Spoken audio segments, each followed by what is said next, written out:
Good morning વિદ્યાર્થી મિત્રો. અગાઉ આપણે લોકોએ ગણિતની અંદર ચેપ્ટર નંબર બીજું છે એ તૈયાર કર્યું. એના આપણે છેલ્લે હેતુલક્ષી જોઈ લીધા હતા. આજથી આપણે ચેપ્ટર નંબર 7 છે એ શરૂ કરીએ છીએ, યામ ભૂમિતિ. ચેપ્ટર નંબર 7 એ બોર્ડની અંદર કુલ 4 ગુણનું પૂછાય છે. તો આપણે લખી લઈએ કે બોર્ડના પ્રશ્નપત્રમાં સ્થાન તો હેતુલક્ષી જે એ વિભાગમાં પૂછાય એ એક પૂછાશે એટલે એનો 1 ગુણ આવશે, અને એક દાખલો પૂછાશે સી વિભાગમાં 3 ગુણનો, એમાં અથવા વાળો દાખલો પણ હશે. એટલે કે કુલ 4 ગુણનું આપણું ચેપ્ટર છે યામ ભૂમિતિ. એક હેતુલક્ષી અને એક દાખલો 3 માર્કનો. એમાં મેં નીચે લખ્યું છે અથવા, મતલબ કે એકના અથવામાં એક એવી રીતે દાખલો પૂછાશે. એટલે બે માંથી કોઈ પણ એક દાખલો ગણવાનો, અને બંને દાખલા જે છે એ કયા ચેપ્ટરના હોય છે? 7મા ચેપ્ટર યામ ભૂમિતિના. તો વિદ્યાર્થીઓ, પહેલો પ્રશ્ન એ આપણને થાય કે યામ ભૂમિતિ, તો કે એ તો આપણે આવી ગયું હતું ત્યાં 9મા ધોરણમાં. તો એના રિલેટેડ જ કંઈક આ ચેપ્ટર છે. તો સૌથી પહેલા આપણે વાત કરીએ યામ ભૂમિતિની શરૂઆત દ કાર્તે નામના ગણિત શાસ્ત્રીએ કરી હતી.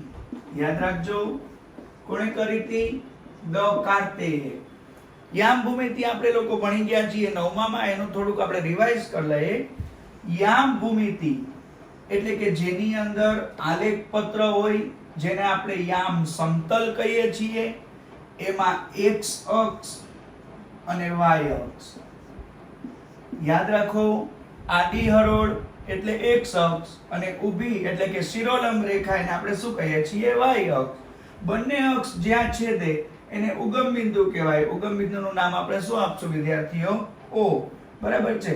આ બાજુ બધી પ્લસ વાળી રકમ 1 2 3 4, આ બાજુ માઈનસ વાળી રકમ -1 -2 -3 -4, એટલે x ડેશ ઉપર પ્લસ વાળી 1 2 3 4, નીચે માઈનસ વાળી -1 -2 -3 અને -4. એટલે યાદ રાખો વિદ્યાર્થીઓ, આખાને કહેવાય યામ સમતલ. યામ સમતલની અંદર x અક્ષ અને y અક્ષ બે યામાક્ષો હોય છે, અને બંને યામાક્ષો જ્યાં છેદે એને શું કહેવાય? ઉગમ બિંદુ O. અને ઉગમ બિંદુના યામ કયા હોય? તો કે ઉગમ બિંદુના યામ 0 0 હોય. આને કહેવાય પ્રથમ ચરણ, આને કહેવાય દ્વિતીય ચરણ, આને કહેવાય તૃતીય ચરણ, અને આને કહેવાય ચતુર્થ ચરણ. એટલે કે વિદ્યાર્થીઓ, કેટલા ચરણ હોય? કુલ 4 ચરણ. પ્રથમ ચરણમાં હોઈએ તો x અક્ષની નિશાની પણ પ્લસ અને y અક્ષની નિશાની પણ પ્લસ. એટલે પ્રથમ ચરણમાં બંનેની નિશાની કઈ આવે? Plus plus. જો આપણે દ્વિતીય ચરણમાં હોઈએ તો પહેલા x ની નિશાની જવાની માઈનસ, પછી y ની નિશાની જવાની પ્લસ. એટલે કયું આવે? Minus plus. જો તૃતીય ચરણમાં હોઈએ તો x પણ માઈનસ અને y પણ માઈનસ, એટલે કે માઈનસ માઈનસ. અને ચતુર્થ ચરણમાં હોઈએ તો x પ્લસ અને y કેવું છે? માઈનસ. એને આપણે જો અહીંયા ક્રમથી સમજીએ તો અહીંયા ક્રમ આપીએ 1 2 3 અને 4. ક્રમ પછી અહીંયા આપણે ચરણ લખીએ. પ્રથમ ચરણ, દ્વિતીય ચરણ, તૃતીય ચરણ અને ચતુર્થ ચરણ. ચારે ચાર જે ચરણો છે એના નામ આપીએ. તો કે પ્રથમ ચરણનું નામ શું છે? x o y. કયો ખૂણો બન્યો? x o y. દ્વિતીય ચરણનો ખૂણો કયો છે? x dash o y. x dash o y. તૃતીય ચરણનો ખૂણો કયો છે? x dash o y dash. અને ચતુર્થ ચરણનો ખૂણો કયો છે? x o y dash. એટલે યાદ રાખો વિદ્યાર્થીઓ, ચારે ચાર ચરણના જે નામ છે એ ખૂણા સ્વરૂપે લખવા હોય તો આ રીતે લખાય. અહીંયા આપણે x યામની નિશાની લખીએ, અને અહીંયા આપણે y યામની નિશાની જો લખીએ તો x યામની પણ પ્લસ, y યામની પણ પ્લસ, અહીંયા x યામની માઈનસ અને y યામની કઈ થઈ જાય પ્લસ. અહીંયા બંનેની નિશાની કઈ છે માઈનસ માઈનસ. અહીંયા x યામની પ્લસ અને y યામની કઈ છે માઈનસ. એટલે આ રીતે ક્રમ, એના ઉપરથી ચરણ, એના ઉપરથી ખૂણાના નામ, એના ઉપરથી x અને y યામની નિશાની જો આપણને પૂછે તો વિદ્યાર્થીઓ આપણને આવડવું જોઈએ. એટલા માટે આપણે લોકો આ ખૂણાનું કોષ્ટક જે છે શીખ્યા. આપણને કદાચ એવું પૂછી શકે હેતુલક્ષીમાં કે 5 ને 6 કયા ચરણમાં આવે, તો બેયની રકમ નથી જોવાની, નિશાની જોવાની છે. બંનેની નિશાની કેવી છે પ્લસ પ્લસ. બંને નિશાની પ્લસ પ્લસ પ્લસ પ્લસ એટલે કયું ચરણ પ્રથમ ચરણ. આપણને એવું કે વિદ્યાર્થીઓ કે -3 -5 તો બંનેની નિશાની કઈ છે માઈનસ માઈનસ. માઈનસ માઈનસ એટલે કયું ચરણ આવે તૃતીય ચરણ. આપણને થોડુંક આમ અઘરું બનાવી દઈએ 1/2 અને -3 તો આપણે વિચારી લેવાનું કે પ્લસ માઈનસ એટલે કયું ચરણ આવે ચતુર્થ ચરણ.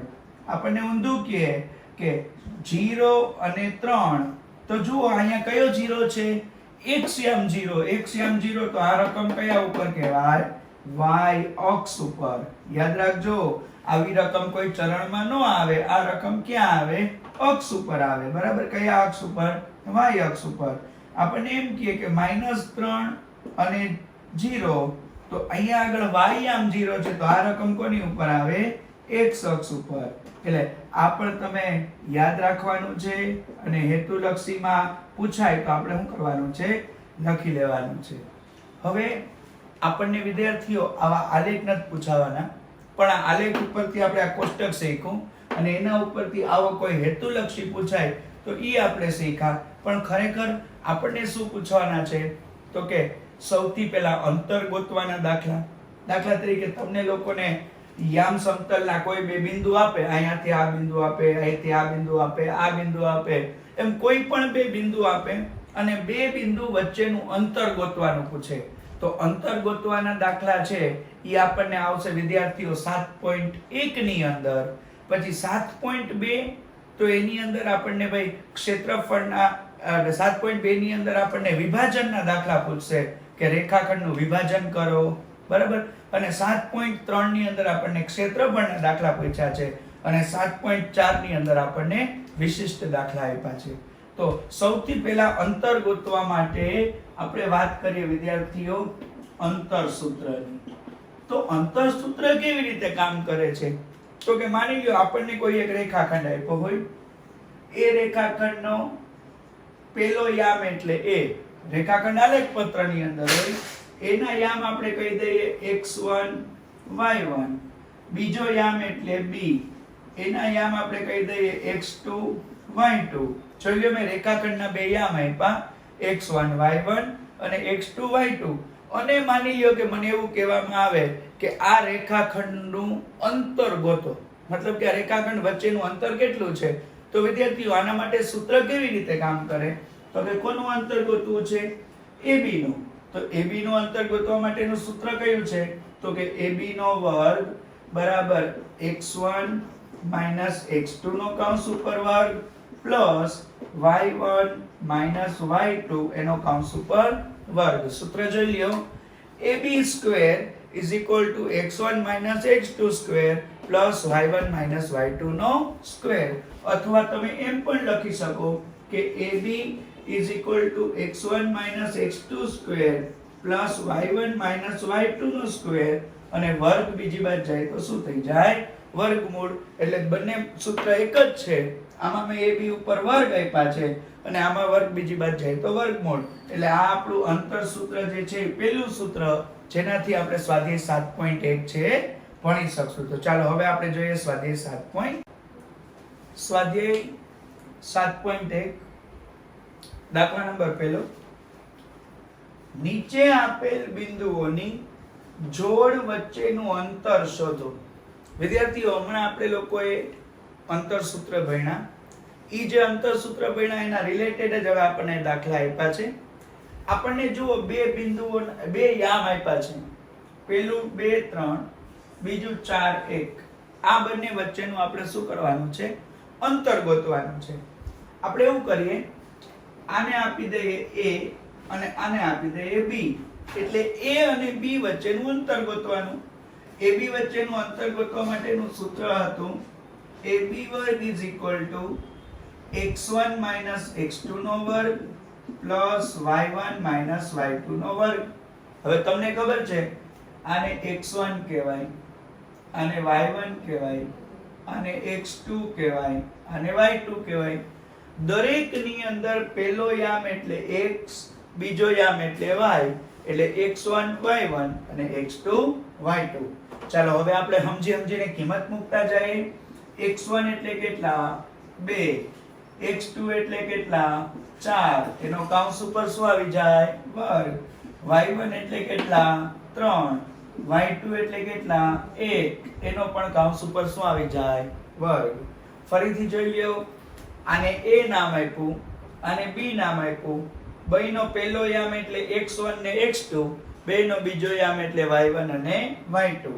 અંતર ગોતવાનું છે એટલે અંતર સૂત્ર મૂક્યું. x1 એટલે 2 x2 એટલે 4, y1 એટલે 3 y2 એટલે 1. 4 માંથી 2 જાય તો -2 વધે, પણ એનો વર્ગ કરો ને એટલે હંમેશા પ્લસ જ આવે, એટલે કે આનો વર્ગ થઈ જાય પ્લસ કેટલું? 4. 3 માંથી 1 જાય તોય 2 વધે અને 2 નો વર્ગ એ કેટલો થઈ જાય? 4. 4 + 4 એટલે કેટલા થઈ જાય? 8. વર્ગ બીજી બાજુ જાય તો વર્ગમૂળ થાય ને. 8 નું વર્ગમૂળ નો નીકળે તો એવા ભાગ પાડવાના જેમાંથી 1 નું વર્ગમૂળ નીકળે ને 1 નું નહીં. તો કે 8 ના ભાગ પડે 4 2 8. તો કે 4 નું વર્ગમૂળ 2 અને 2 નું નો નીકળે તો શું લખાય? વર્ગમૂળ 2. એટલે AB નું અંતર આપણને મળી ગયું. કેટલું મળ્યું? 2 વર્ગમૂળ 2.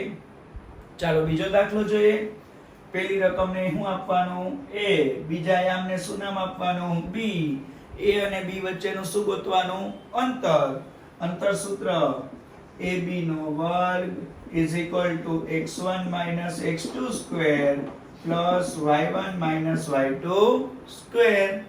પહેલી રકમ x1 y1, બીજી રકમ x2 y2. ચાલો કિંમતો મૂકીએ. x1 એટલે કેટલા? -5. આ માઈનસ x2 એટલે કેટલા? -1. તો ઓછે ઓછે વધતા થઈ જાય ને. જો યાદ રાખવું પડે. ફરીથી જોવો. x1 એટલે -5 x2 એટલે -1, તો માઈનસ માઈનસ પ્લસ કરી દેવાય. y1 એટલે કેટલા? 7. y2 એટલે કેટલા? 3. વિરોધી નિશાની શું થાય? બાદબાકી. 5 માંથી 1 જાય તો 4 અને ચોખ્ખું 16 વર્ગ થઈ જાય એટલે માઈનસ નિશાની લખાય નહીં. 7 માંથી 1 જાય તો કેટલા વધે? 7 માંથી 3 જાય તો 4 ને અહીંયા પણ 4 નો વર્ગ ચોખ્ખું 16. 16 + 16 એટલે કેટલા થઈ જાય? 32. વર્ગ બીજી બાજુ જાય તો વર્ગમૂળ. 32 ના વર્ગમૂળ નીકળે નહીં. તો 32 ના એવા ભાગ પાડો જેમાં એક રકમનું વર્ગમૂળ નીકળે ને એક નું ન નીકળે. આપણે કેમ અહીં 8 ના ભાગ પાડ્યા એમ. તો કે 16 2 32. 16 નું વર્ગમૂળ કેટલું થાય? 4 અને 2 નું વર્ગમૂળ ન નીકળે તો કેટલું લખાય? વર્ગમૂળ 2. એટલે કે AB બરાબર કેટલું અંતર આવ્યું? 4 વર્ગમૂળ 2. ત્રીજો દાખલો. ત્રીજા દાખલામાં આપણને રકમ આવી રીતે આપી છે a b, એટલે આને કહી દઈએ x1 y1 -a b, આને કહી દઈએ x2 y2. આ a ના યામ અને આ કોના યામ છે? b ના યામ. ચાલો ab નો વર્ગ બરાબર x1 x2 નો વર્ગ y1 y2 નો વર્ગ. કિંમત મૂકીએ. x1 એટલે કેટલા? a x2, તો minus minus plus a. y1 એટલે કેટલા? b. y2 એટલે -b, તો minus minus plus b. a કેટલી વખત? 2 વખત. તો a વત્તા a તો 2a નો વર્ગ થાય કે નહીં? b પણ 2 વખત તો 2b નો વર્ગ થાય કે નહીં? તો 2 નો વર્ગ કેટલો થઈ જાય વિદ્યાર્થીઓ? 2 નો વર્ગ એટલે 4a વર્ગ અહીંયા 2 નો વર્ગ એટલે 4b વર્ગ. જોઈ લો આમાંથી 4 4 સામાન્ય નીકળે ને. ab વર્ગ બરાબર 4 a વર્ગ પ્લસ b વર્ગ. વર્ગ બીજી બાજુ જાય તો શું થાય? વર્ગમૂળ 4a વર્ગ પ્લસ b વર્ગ. 4 નું વર્ગમૂળ કેટલું નીકળે? 2. અને આનું વર્ગમૂળ ન નીકળે એટલે વર્ગમૂળમાં એમ ને એમ જો વચ્ચે પ્લસ કે માઈનસ નિશાની હોય ને તો પછી એનું વર્ગમૂળ નીકળી શકે નહીં. એટલે આપણે અહીંયા ત્રીજો દાખલો પૂરો. પહેલા દાખલામાં ખરેખર 3 જ દાખલા છે, પણ એક ચોથો દાખલો IMP છે, એટલે મેં તમને મારી જાતે રકમ બનાવીને આપ્યો છે. સાંભળજો, આપણા માટે નવી રકમ છે. a sin θ 0 અને 0 અને a cos θ. આને આપી દો x1 તો આ થઈ જાય y1, આને આપી દો x2 તો આ થઈ જાય y2. sin θ અને cos θ છે ને એ ત્રિકોણમિતિ ચેપ્ટર નંબર 8 ના છે. ઈ ચેપ્ટર આપણે ચાલ્યું નથી, પણ આના રિલેટેડ દાખલો અહીંયા આવ્યો એટલે આપણે આપ્યું છે. હું તમને અહીં સમજાવી દઈશ, બાકી ચેપ્ટર શરૂ કરીએ ત્યારે એ બધું આવશે. ab નો વર્ગ બરાબર x1 x2 નો વર્ગ પ્લસ y1 y2 નો વર્ગ. x1 એટલે કેટલા થાય? a sin θ. x2 એટલે કેટલા? 0. y1 એટલે કેટલા? 0. y2 એટલે કેટલા? a cos θ.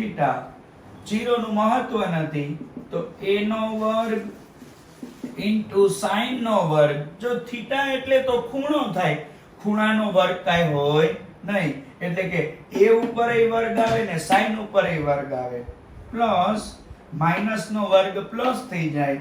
અહીંયા પણ a નો વર્ગ અને કોણ આવે? cos નો વર્ગ. આમાં પણ કંઈક સામાન્ય નીકળે. શું સામાન્ય નીકળે? a વર્ગ. તો વધે શું? sin વર્ગ θ પ્લસ a વર્ગ વયા ગયા તો cos વર્ગ θ. યાદ રાખો, sin વર્ગ θ અને cos વર્ગ θ નું મૂલ્ય કેટલું છે? 1 છે. એટલે આપણે એવું લખી શકીએ કે ab નો વર્ગ બરાબર a વર્ગ અને આના ઇક્વલ ટુ શું લખી નાખો? 1. એને નિત્ય સમસૂત્ર કહેવાય. sin વર્ગ θ પ્લસ cos વર્ગ θ ઇઝ ઇક્વલ ટુ 1 ઈ નિત્ય સમસૂત્ર છે. ઈ જ્યારે હું તમને ચેપ્ટર નંબર 8 ત્રિકોણમિતિ કરાવીશ ઈ વખતે સમજાવીશ. અત્યારે ખાલી યાદ રાખો કે આની કિંમત કેટલી થઈ જાય? 1. તો a વર્ગ એકુ a વર્ગ અને વર્ગ બીજી બાજુ જાય તો વર્ગમૂળ, વર્ગ વર્ગમૂળ ઉડી જાય તો ab ઇઝ ઇક્વલ ટુ ખાલી કોણ આવ્યા? a. છે ને IMP દાખલો બોર્ડમાં અગાઉ પૂછાઈ ગયેલો છે 2-3 વખત, અને આ વખતે માર્ચ 2021 માં પણ પૂછાવાની પૂરેપૂરી શક્યતા છે. ચાલો હવે આપણે જોઈએ છીએ દાખલા નંબર બીજો. બિંદુઓ 0 0 અને 36 15 આ બે યામ આપ્યા છે. બંને વચ્ચેનું શું કરવાનું છે? અંતર ગોતવાનું છે. અહીંયા આપીએ a એના યામ 0 0, અહીંયા આપીએ b એના યામ 36 અને 15. ચાલો અંતર સૂત્ર મૂકીએ. ab નો વર્ગ બરાબર x1 x2 વર્ગ અને y1 y2 નો વર્ગ. હવે મોઢે યાદ કરો, x1 એટલે પેલું કોણ છે? 0. x2 એટલે અહીંયાથી પેલું કોણ છે? 36. y1 એટલે કોણ થઈ જાય? 0 અને y2 એટલે કેટલા છે? 15. 0 નું કાંઈ મૂલ્ય નથી તો 36 નો સીધો શું કરવાનો આવે? વર્ગ. વિદ્યાર્થીઓ 36 નો વર્ગ કેટલો થઈ જાય? 12 96. 36 ગુણ્યા 36 કરી જોજો અને માઈનસ નો વર્ગ કરો તો પ્લસ થઈ જાય. 15 નો વર્ગ કેટલો થઈ જાય? 225. અહીંયા પણ માઈનસ નો વર્ગ કરો તો શું થઈ જાય? પ્લસ. 12 96 અને 225 નો સરવાળો કરવાનો એટલે સરવાળો થઈ જાય 15 21. 6 ને 5 11 નો એકડો વધી 1, 9 ને 1 10 ને 2 12 ના 2 વધી 1 અને 12 13 14 ને 1 15. વર્ગ બીજી બાજુ જાય તો વર્ગમૂળ, એટલે કે 15 21 નું વર્ગમૂળ કેટલું થઈ જાય?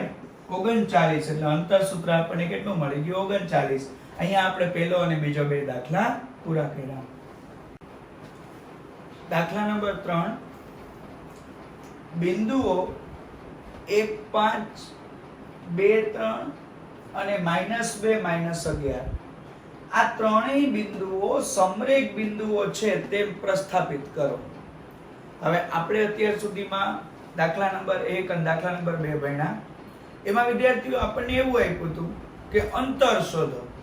હવે આપણને એવો દાખલો આવ્યો છે જેમાં આપણને કીધું છે કે આ ત્રણેય બિંદુઓ સમરેખ છે એવું સાબિત કરો. તો સૌથી પહેલા આપણે આપી દઈએ અહીં બિંદુઓ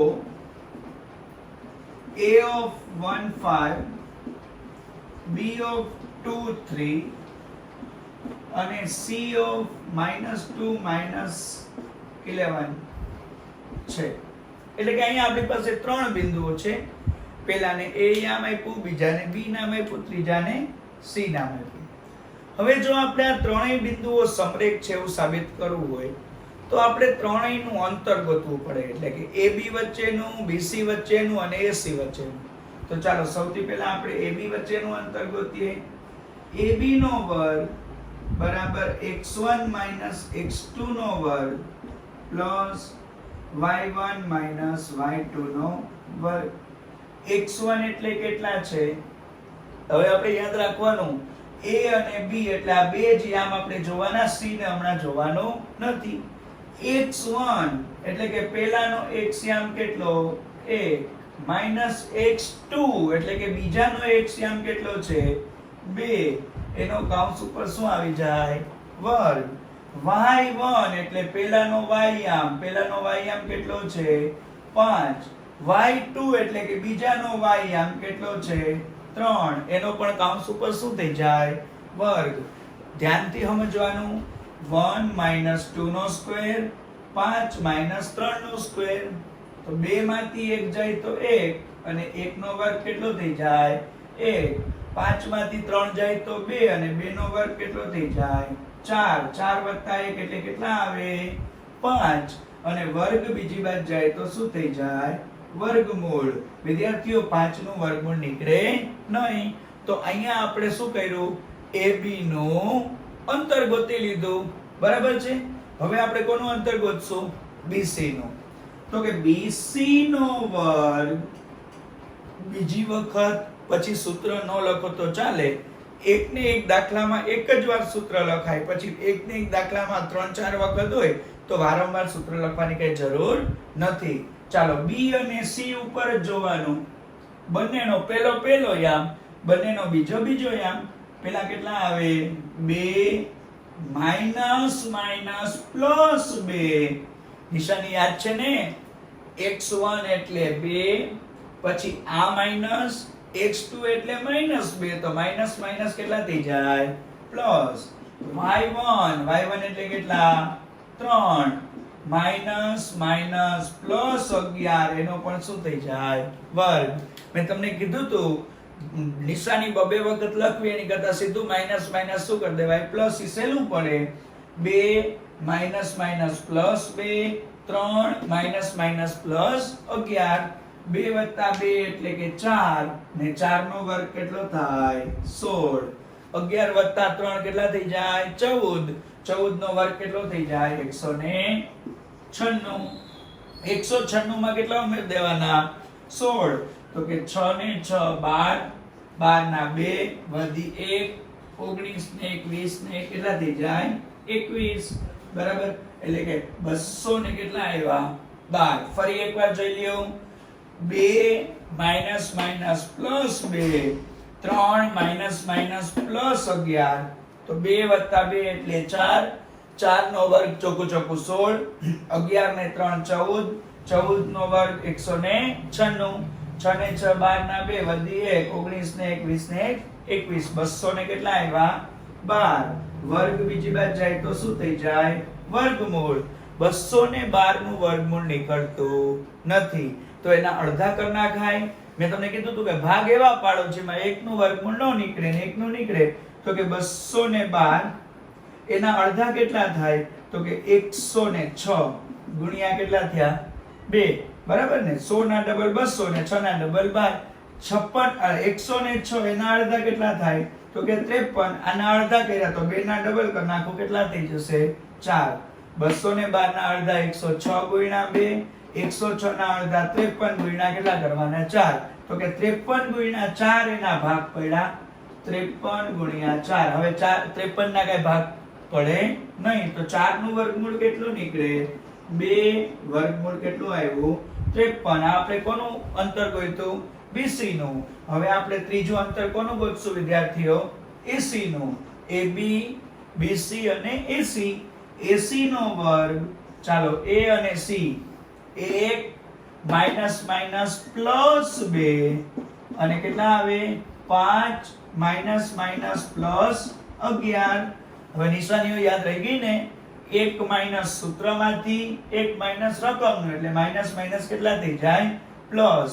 2 વત્તા 1 એટલે 3, 3 નો વર્ગ 9, 11 વત્તા 5 એટલે કેટલા થઈ જાય? 16, 16 નો વર્ગ કેટલો થઈ જાય? 256. ફરી એકવાર જોઈ લ્યો. પહેલા AB નું અંતર ગોત્યું એનું વર્ગમૂળ, પછી BC નું અંતર ગોત્યું એનું વર્ગમૂળ. હવે AC 2 વત્તા 1 એટલે 3 નો વર્ગ 9 અને 11 વત્તા 5 એટલે કે 16 નો વર્ગ 256. 256 માં કેટલા ઉમેરવાના? 9. 256 માં 9 ઉમેરો તો કેટલા થઈ જાય? 265. વર્ગ બીજી બાજુ જાય તો શું થઈ જાય? વર્ગમૂળ. 265 નું વર્ગમૂળ નીકળે નહીં. અને એના જો તમે ભાગ પાડો તો 5 એકમનો અંક કયો છે? 5. એનો મતલબ ઈ 5 વડે ભાંગી શકાય.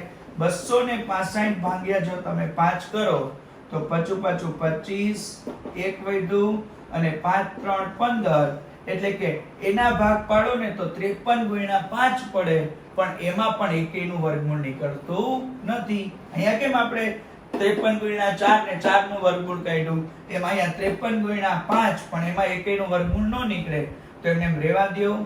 આ ત્રણેય રકમ તમે જુઓ, AB, BC અને AC, આ ત્રણેય રકમમાં વિદ્યાર્થીઓ કોઈ પણ બે નો સરવાળો ત્રીજા બરાબર થતો નથી. ફોર એક્ઝામ્પલ તમે AB વત્તા BC નો સરવાળો કરો તો ઈ સરવાળો AC બરાબર નથી થતો. એવી રીતે BC અને AC નો સરવાળો કરો તો AB નો થાય, અને AB અને AC નો સરવાળો કરો તો BC નો થાય. માટે આપણે એમ લખાય કે અહીં A, B અને C એ ત્રણેય સમરેખ બિંદુઓ નથી. ફરી એકવાર સમજાવું છું. જો સમરેખ બિંદુઓ આપણને સાબિત કરવાનું કે તો આપણે ત્રણેયનું અંતર ગોતવું પડે. ત્રણેયનું અંતર ગોત્યા પછી કોઈ પણ બે અંતરનો સરવાળો જો ત્રીજા બરાબર થાય તો એ ત્રણેય બિંદુઓ સમરેખ કહેવાય. ઉદાહરણો મેં હજી બાકી છે, એટલે આના પછીના લેક્ચરમાં હું તમને ઉદાહરણોય કરાવીશ. એમાં એક એવું ઉદાહરણ છે જેમાં આપણને સમરેખ સાબિત કરવાનું કીધું છે. એમાં એવું જ છે, બે રકમ બે અંતરનો સરવાળો ત્રીજા બરાબર થઈ જાય છે, એટલે ઈ ત્રણેય બિંદુઓ સમરેખ થશે. અહીંયા નથી થાતું, એટલે આ ત્રણેય બિંદુઓ સમરેખ છે નહીં. અહીંયા આપણે આપણો ત્રીજો દાખલો પૂરો કર્યો. હવે આપણે જોઈએ વિદ્યાર્થીઓ દાખલા નંબર કેટલા? 4. ચોથો દાખલો જુઓ. આ બધા દાખલાઓની ખાસ પ્રેક્ટિસ કરજો, કારણ કે બધા દાખલાઓ છે એ આપણા માટે નવા છે, બધી રીત થોડી જુદી જુદી છે, તો આપણને ભૂલ પડે નહીં. ચકાસો કે 5 - 2, 6 4 અને 7 - 2 એ ત્રણેય સમદ્વિબાજુ ત્રિકોણના શિરોબિંદુ છે. સમદ્વિબાજુ એટલે કે બે બાજુ સરખી હોય એવો ત્રિકોણ. એટલે આપણે અહીંયા પણ એવું જ કરશું. AB, BC અને AC ત્રણેયના અંતર ગોતશું, અને ત્રણેયના અંતરમાં બે બાજુ સરખી આવશે એટલે આપણે સાબિત કરી શકશું કે આ સમદ્વિબાજુ ત્રિકોણના શિરોબિંદુ છે. ચાલો અહીં પેલાને A નામ આપી દઈએ, બીજા યામને B નામ આપી દઈએ, ત્રીજા યામને C આપી દઈએ છે. એટલે કે A, B અને C. અંતર સૂત્ર પહેલી વખત મેં તમને કીધું તો મૂકવાનું, એટલે કે AB² = x1 - x2 નો સ્ક્વેર પ્લસ y1 - y2 નો સ્ક્વેર. ચાલો x1 એટલે કેટલા? 5 માઈનસ x2 એટલે કે બીજાનો x યામ કેટલો છે? 6. 5 માઈનસ 6 નો વર્ગ, y1 - y2 એટલે બંનેના y યામ -2 માઈનસ કેટલા થઈ જાય? 4. એનો પણ કાઉન્સ ઉપર શું થઈ જાય? વર્ગ. 6 માંથી 5 જાય તો કેટલા વધે? -1. -1 નો વર્ગ +1 થઈ જાય ને. સરખી નિશાની સરવાળો 4 ને 2 6 6 નો વર્ગ 66 36 ઈ પણ પ્લસ થઈ જાય ને 36 પ્લસ 1 એટલે 37 વર્ગ બીજી બાજુ જાય તો વર્ગમૂળ અને 37 ના કઈ ભાગ પડે નહીં. ઓલામાં કેમ વર્ગમૂળ 5 એમને મૂકી દીધું, એમાં અહીંયા વર્ગમૂળ 37 એમને મૂકી દેવાનું. હવે આપણે ગોતીએ BC. બીજી વખત મેં ના પાડી હતી સૂત્ર ન લખતા. ચાલો BC તો શું આવશે 6 - 7 નો વર્ગ, પેલું લેવાનું ને, અને બીજું 4 માઇનસ પ્લસ 2 નો વર્ગ, 6 - 7 નો વર્ગ, 4 માઇનસ પ્લસ 2 નો વર્ગ, 6 માંથી 7 જાય તો -1, 1 નો વર્ગ 1 જ થાય ને, 4 ને 2 6, 66 કેટલા થઈ જાય 36, 36 ને 1 37, વર્ગ બીજી વાર જાય તો શું થઈ જાય વર્ગમૂળ. જો આ AB અને BC બંનેના અંતર સરખા આવી ગયા ને એટલે સમજવી બાજુ સાબિત થઈ શકશે. ચાલો હવે આપણે ગોતી લઈએ AC. તમે AC નું અંતર ગોતો અથવા કોઈ વિદ્યાર્થી ઊંધું કરે CA નું અંતર ગોતે તો અંતર હંમેશા કેવું મળે, સરખું જ મળે, બરાબર. AC થી શરૂ કરો કે CA થી શરૂ કરો. ચાલો A ને C, પેલો યામ 5 - 7 નો વર્ગ, બીજો યામ -2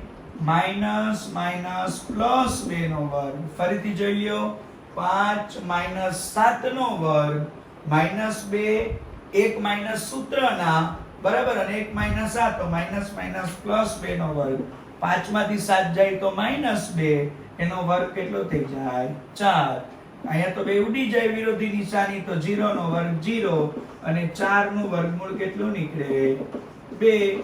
તો જોઈ લ્યો વિદ્યાર્થીઓ, બે બાજુ સમાન આવી ગઈ ને તો આપણે અહીં લખી શકીએ અહીં AB = શું લખાય BC, એટલે કે બે બાજુઓ કેવી છે સમાન છે, બરાબર. માટે આ સમદ્વિબાજુ ત્રિકોણના શિરોબિંદુઓ છે. આ આપણો દાખલો સાબિત થઈ ગયો. 4 દાખલા આપણે પૂરા કર્યા. હવે શરૂ કરીએ આપણે દાખલા નંબર 5. એક વર્ગખંડમાં 4 મિત્રો આકૃતિમાં દર્શાવેલ બિંદુઓ A, B, C અને D દ્વારા દર્શાવેલ સ્થાન ઉપર બેઠા છે. અહીંયા બાજુમાં આપણને એક આકૃતિ આલેખ સ્વરૂપે આપી છે. 4 મિત્રો છે એ અલગ અલગ જગ્યાઓ ઉપર બેઠા છે. પહેલા આપણે આકૃતિનો અભ્યાસ કરીએ. જુઓ, સૌથી પહેલા વેલા A. તો A નામની વ્યક્તિ ક્યાં બેઠી છે? તો કે પહેલા x અક્ષ અને પછી y અક્ષનું નામ લેવાય, એટલે કે 3 4. A નામની વ્યક્તિ બેઠી છે, એનું નામ છે, એનું અંતર, એના યામ છે 3 4. B નામની વ્યક્તિ 6 7, પહેલા x અક્ષ અને પછી y અક્ષ. C નામની વ્યક્તિ જે જગ્યાએ બેઠી છે એના યામ છે 9 અને 4, અને D નામની વ્યક્તિ જે જગ્યાએ બેઠી છે એના યામ 6 1. 4 વ્યક્તિઓ 4 અલગ અલગ જગ્યાઓ ઉપર બેઠા છે, બરાબર છે. સામે આપણને કીધું ચંપા અને ચમેલી બે બેનપણીઓ વર્ગમાં આવી અને થોડીક મિનિટોના અવલોકન બાદ ચંપાએ ચમેલીને પૂછ્યું કે શું તું એવું માને છે કે ABCD ચોરસ છે? શબ્દ જુઓ, એક વર્ગખંડ હતો, એમાં 4 વ્યક્તિઓ અલગ અલગ જગ્યાઓ ઉપર બેઠા હતા. ચંપા અને ચમેલી બે ક્લાસમાં આવ્યા. થોડાક અવલોકન બાદ એને એવું કીધું, કોને? ચંપાએ ચમેલીને, કે શું તું એવું માને છે કે ABCD ચારેય જે સ્થાન છે એને જોડી દઈએ તો ચોરસ બને? મતલબ કે આપણે ચારેય સ્થાનને જોડી દેવાનું છે. AB, BC, CD અને DA. આ ચારેય સ્થાનો જોડાય તો ચોરસ બને કે નહીં એવું કોને પૂછ્યું? ચંપાએ. કોને? ચમેલીને. એટલે કે ચમેલી કેવું છે? અસહમત છે. એટલે કે ચમેલી એવું માને છે કે ચોરસ નથી અને ચંપા એવું માને છે કે ચોરસ છે. તો આપણે એને કહેવાનું છે, અંતરસૂત્રનો ઉપયોગ કરી કોણ સાચું બોલે છે અને કોણ ખોટું બોલે છે. તો ચાલો અહીંયા આપણે કેમ ત્રિકોણમાં 3 સ્થાન હતા એટલે આપણે ત્રણેયમાં અંતરસૂત્ર મૂક્યું. તો ચોરસમાં 4 સ્થાન છે તો 4 અંતરસૂત્ર મૂકશું. આપણે લખી લઈએ પહેલા. અહીં a ના યામ છે 3 4, b ના યામ છે 6 7, c ના યામ છે 9 4 અને d ના યામ કયા છે 6 અને 1 છે. ચાલો કેટલી વાર અંતરસૂત્ર? 4 વખત. પહેલા કોનું? a b એનો સ્ક્વેર. a અને b ના યામ જ જોજો. 3 - 6 નો વર્ગ. સૂત્ર યાદ છે ને? ચાલો પહેલી વખત આપણે સૂત્ર લખી લઈએ એટલે ભૂલ ન પડે. x1 - x2 નો વર્ગ પ્લસ y1 - y2 નો વર્ગ. x1 - x2 એટલે પહેલું 3 - 6 નો વર્ગ. y1 - y2 એટલે બીજું 4 - 7 નો વર્ગ. 6 માંથી 3 જાય તો 3. 3 નો વર્ગ કેટલો થઈ જાય? 9. 7 માંથી 4 જાય તો કેટલા વધે? 3. ત્યાં પણ 3 નો વર્ગ કેટલો થઈ જાય? 9. 9 ને 9 કેટલા થઈ જાય? 18. વર્ગ બીજી બાજુ જાય તો વર્ગમૂળ. 9 2 18 અને 9 નું વર્ગમૂળ કેટલું થાય? 3 વર્ગમૂળ 2. AB નું મૂલ્ય આપણને મળી ગયું, અંતર મળી ગયું. કેટલું મળ્યું? 3 વર્ગમૂળ 2. હવે કોનું અંતર ગોતશું? BC નું. B અને C ઉપર જુઓ. 6 - 9 નો વર્ગ અને શું આવે? બીજું 7 - 4 નો વર્ગ. 9 માંથી 6 જાય તો 3. 3 નો વર્ગ 9. 7 માંથી 4 જાય તો 3. 3 નો વર્ગ 9. 9 ને 9 કેટલા થઈ જાય? 18. આની જેમ જ વર્ગ બીજી બાજુ જાય તો વર્ગમૂળ. 9 2 18 અને 9 નું વર્ગમૂળ 3 વર્ગમૂળ 2. AB અને BC જોઈ લો, બંનેના અંતર સરખા આવ્યા ને. હવે ત્રીજું જોઈએ શું આવશે? CD નો વર્ગ. CD એટલે 9 - 6 નો વર્ગ અને બીજું 4 - 1 નો વર્ગ. 9 માંથી 6 જાય તો 3. 3 નો વર્ગ 9. 4 માંથી 1 જાય તો 3. 3 નો વર્ગ 9. 9 ને 9 કેટલા થઈ જાય? 18. વર્ગ બીજી બાજુ જાય તો વર્ગમૂળ. 9 2 18. 9 નું વર્ગમૂળ 3 વર્ગમૂળ 2. અહીંયા આપણી પાસે 3 અંતર આપણને કેવા મળ્યા? સરખા મળ્યા. હવે આપણે ચોથું જ લઈ લઈએ. AB BC CD પછી શું આવે? DA પણ ચાલે અથવા AD પણ ચાલે. ચાલો આપણે AD લખીએ. બરાબર, મેં કીધું તું અંતર બંને બાજુ આપણને કેવું મળે? સરખું જ મળે. ચાલો AD. પહેલું 3 - 6 નો વર્ગ. બીજું 4 - 1 નો વર્ગ. 6 માંથી 3 જાય તો 3. 3 નો વર્ગ 9. 4 માંથી 1 જાય તો 3. એનો વર્ગ 9. 9 ને 9 18. 18 ના ભાગ પાડો. 9 2 18. 9 નું વર્ગમૂળ કેટલું નીકળે? 3 વર્ગમૂળ 2. ચારેય અંતર સમાન મળ્યા.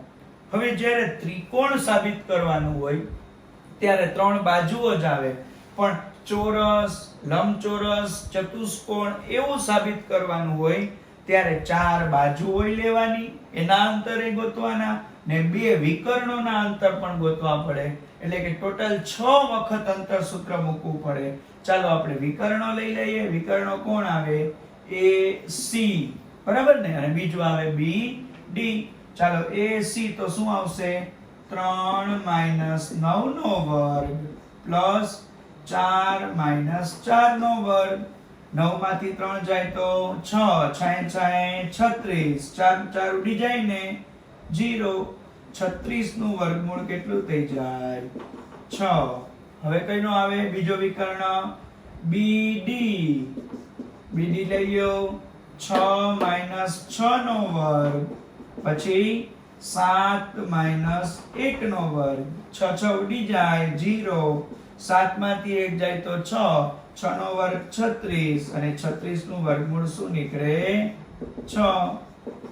જોઈ લો વિદ્યાર્થી મિત્રો, અહીં લખાય AB is equal to BC is equal to CD is equal to AD, એટલે કે ચારે ચાર બાજુઓ કેવી છે? સરખી છે. અને AC is equal to BD એટલે બંને વિકર્ણો પણ કેવા છે? સરખા. જો ચારેય બાજુઓય સરખી અને બંને વિકર્ણોય સરખા, માટે ચતુષ્કોણ ABCD કોણ છે? ચોરસ છે. ચોરસ છે એવું આપણને કોણે કીધું તું? ચંપાએ. ચંપાએ એવું પૂછ્યું તું કે ABCD ચોરસ છે, તો ચંપાની વાત સાચી પડી ને, અને ચમેલી તો એની વાતમાં અસહમત હતી, એટલે ચમેલીની વાત ખોટી છે અને ચંપાની વાત કેવી છે? સાચી છે. માટે આપણે લખવું પડે કે અહીં ચંપા સાચી છે. દાખલા નંબર 5 આપણો પૂરો થાય છે.